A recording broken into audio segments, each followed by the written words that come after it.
Yeah, so we are live streaming. Good.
we have now things for leaders.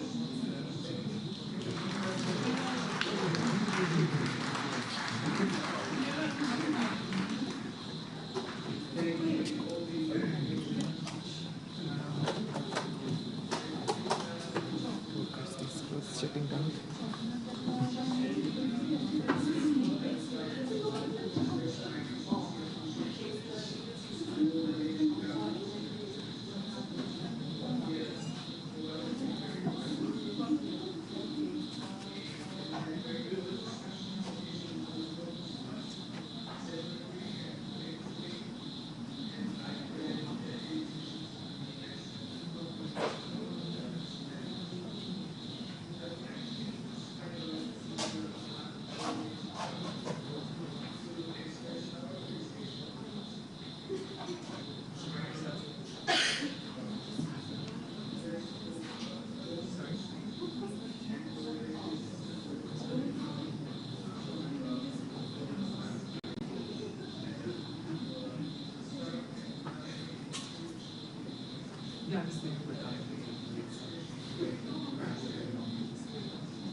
Thank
the outset, I want to address Israel's strikes on military targets in Iran.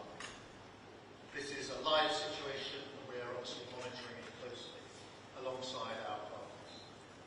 I am clear that Israel has the right to defend itself against Iranian aggression.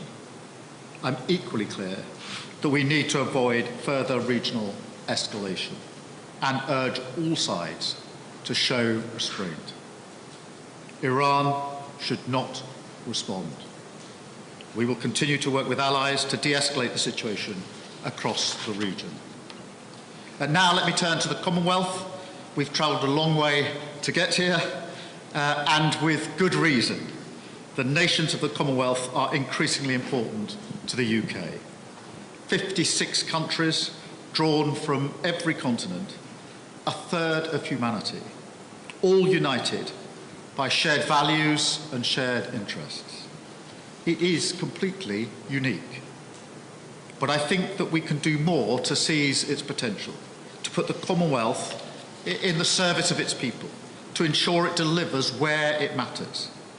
And in an unstable world, with authoritarian states challenging the rule of law, it is vital we show the power of democracies working together to solve the problems before us.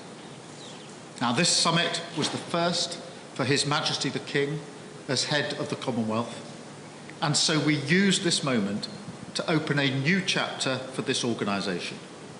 We selected a new Secretary-General this afternoon in the highly respected Shirley Botchwell, and I want to pay tribute to her campaign, which has brought the whole Commonwealth together.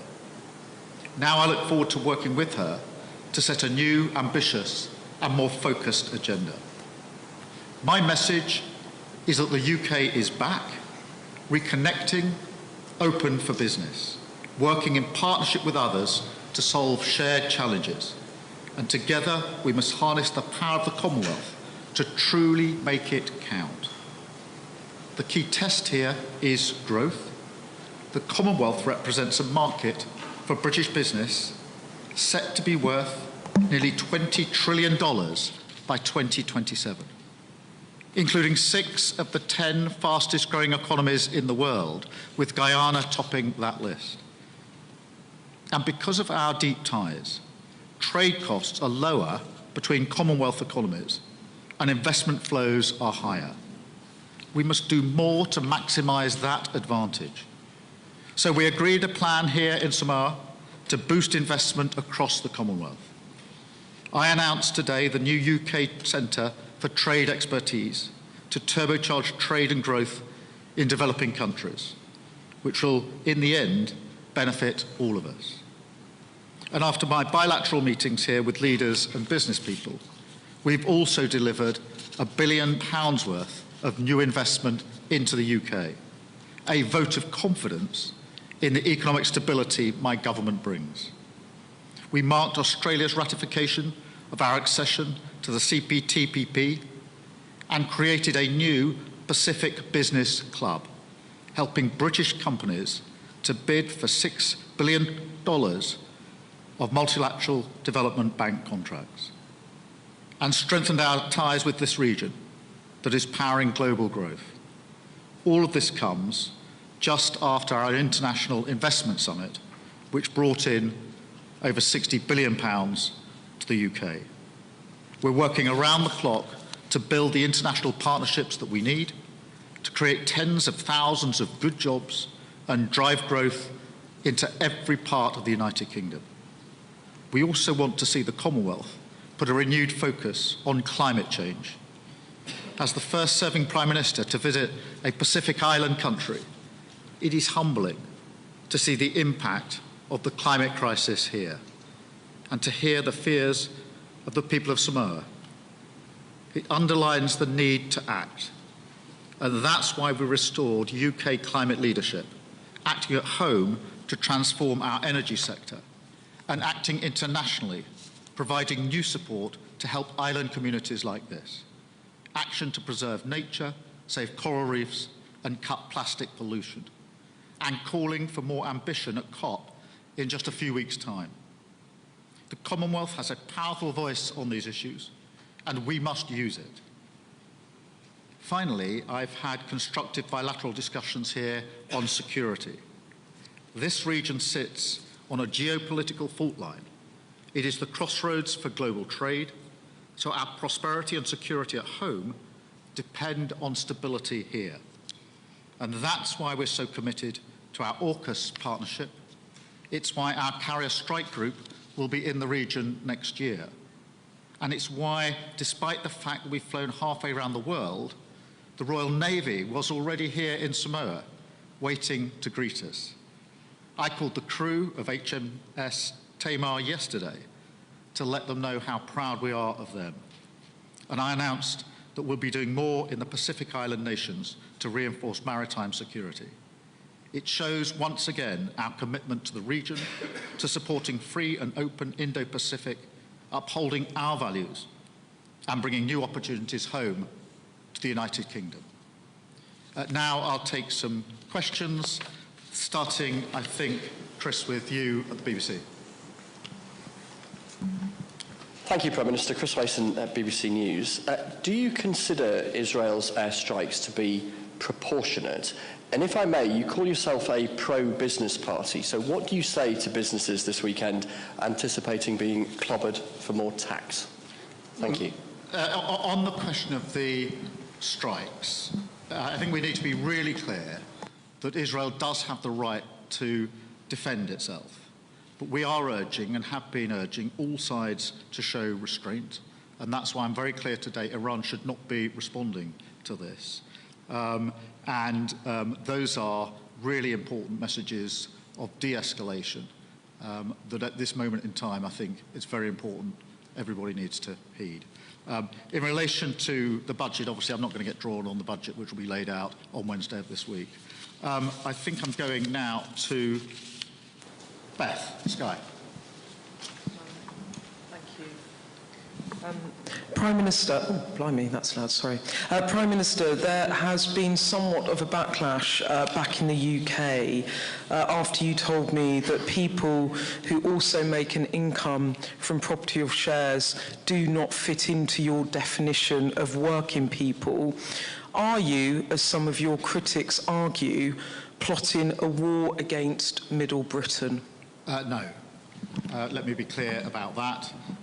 What we're doing is two things in the budget. The first is fixing the foundations, which is dealing with the inheritance that we've got, including the £22 billion black hole. We have to deal with that. In the past, for the last 14 years, leaders have walked past those problems, created fictions, and I'm not prepared to do that. We're going to fix the foundations.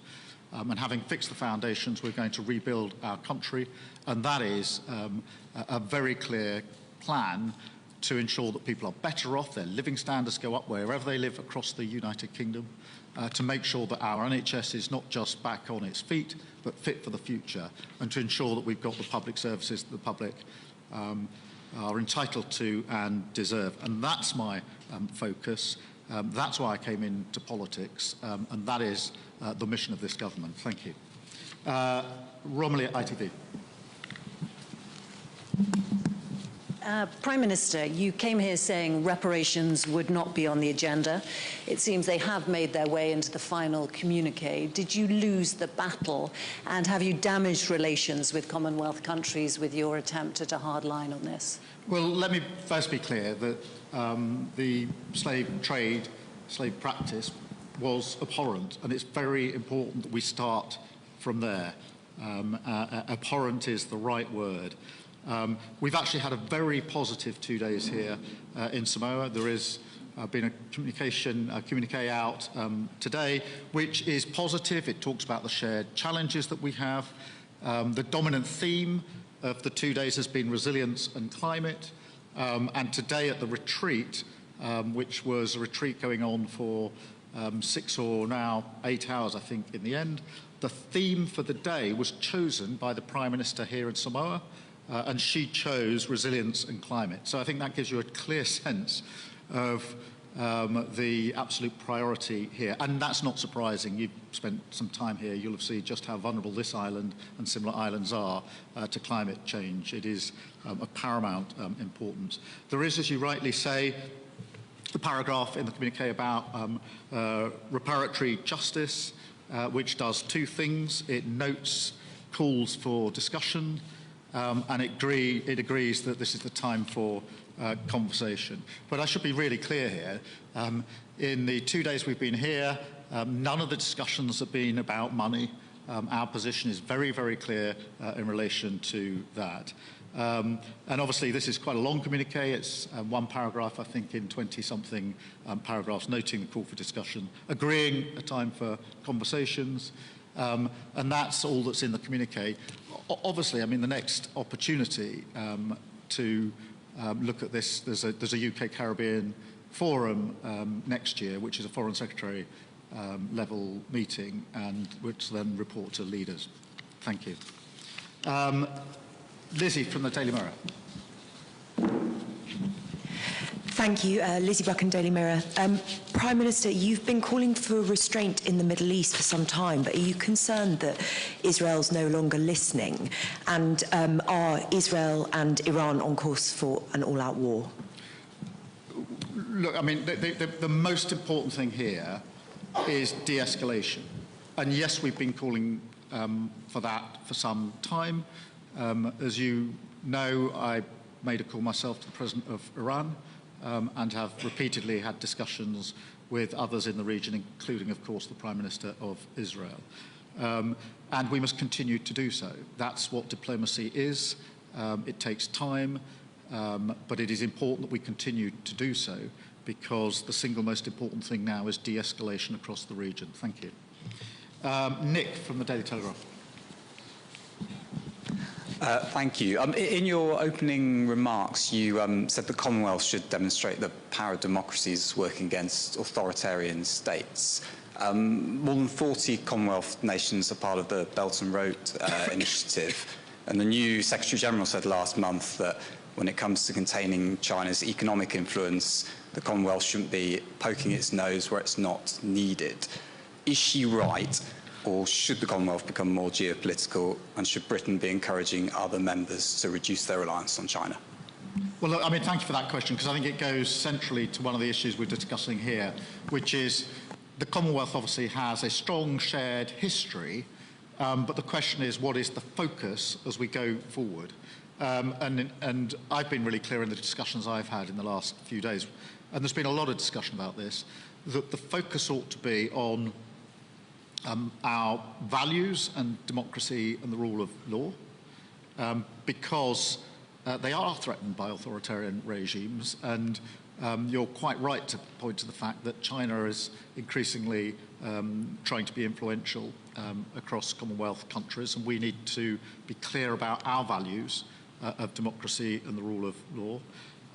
But also, I've been making the case that the priority ought to be trade and investment and unlocking finance for Commonwealth countries in order for them to build up the resilience they need. This is finance from international institutions is the issue that's come up time and again in the last 2 days, and how they access that finance to take some of the measures of resilience that they need to take. Again, something that's very pressing in islands like this, because they are worried about the rising sea levels, and therefore what are the practical measures that they need to take now in order to guard against that. But also being clear that we have a shared interest in trade as well as we go forward. So that's the way I look at it. But I do think with that renewed focus, we should remind ourselves of our values, the rule of law and democracy, and use that as the sort of energy, if you like, to go forward into the future with the Commonwealth. Ryan at the Sun. Right. Prime Minister, you said there's tough decisions to come at the budget. Some working people are now fearing taxes are going up, businesses expecting a hit. Can you offer any light at the end of the tunnel for the public fearing next week's budget?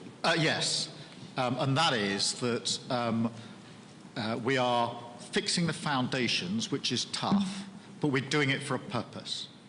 And that is because I believe very strongly that if we fix the foundations, take the tough decisions, scrub it down, and make sure that our economy is on a very stable footing, that's what it will do, that is the best platform for rebuilding the country. And I am heartened by the fact that at our investment summit, £63 billion worth of money, investment into Britain was pledged, put down.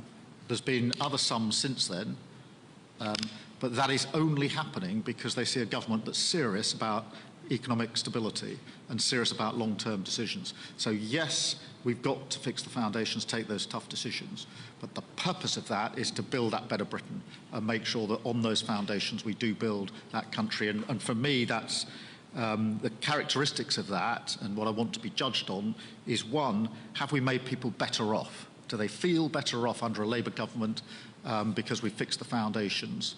And secondly, that we genuinely pick the NHS up, put it back on its feet, but also at the same time reimagine it and make it fit for the future. That is as much about reform and technology as it is about money. You can't invest, there's no investment without reform as far as I'm concerned. But it is also about fixing our public services and building the Britain that people are entitled to and deserve. Thank you. Jim. Jim Pickard, Financial Times. Prime Minister, in the run-up to the election in July, your campaign was honest about 3 niche tax rises on private equity and private schools and on the oil and gas industry, but you gave the public no inkling at all that there would be tens of billions of pounds of tax rises happening in the budget next Wednesday. In your manifesto, did you mislead the public? No, we were very clear about the tax rises that we would necessarily have to make, whatever the circumstances, and you've listed them there, and I listed them I don't know how many times in the campaign. We were equally clear in the manifesto about, and in the campaign, that we wouldn't be increasing taxes on working people, and spelt out what we meant by that in terms of income tax, in terms of NICs, and in terms of VAT, and we intend to keep to the promises that we made in our manifesto. Thank you all very much. As I say, again, apologies that it's been so late. I can assure you, for those that are interested, the delay was not on the paragraph 22 on reparations. That was actually knocked down hours ago. It was on a completely different paragraph, and I'll brief you on the plane what that was. It took some time. Thanks very much.